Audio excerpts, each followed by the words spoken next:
Hi అండి.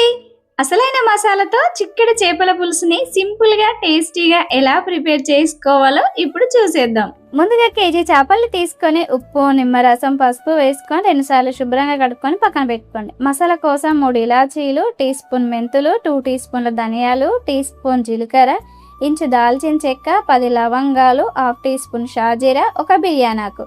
వీటిని లో ఫ్లేమ్‌లోనే పెట్టుకొని వేపుకొని పౌడర్ చేసుకొని పక్కన పెట్టుకోండి.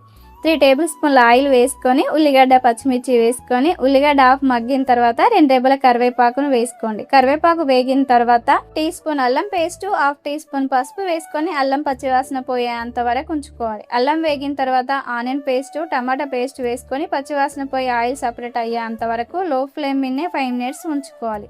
ఇప్పుడు 2 టేబుల్ స్పూన్ల కారం, రుచికి సరిపడా సాల్ట్ వేసుకొని కారం మగ్గేంత వరకు 2 మినిట్స్ పాటు ఉంచుకోవాలి.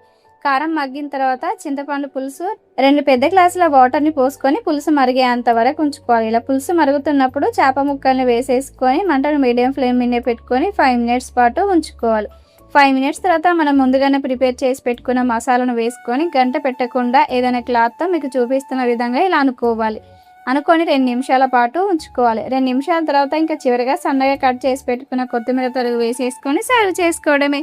ఇంతే అండి, ఎంతో టేస్టీగా ఉండే చేపల పులుసు రెడీ అయింది. మీరు కూడా ట్రై చేసి మీకు ఎలా వచ్చిందో కామెంట్ చేయండి. Thank you for watching.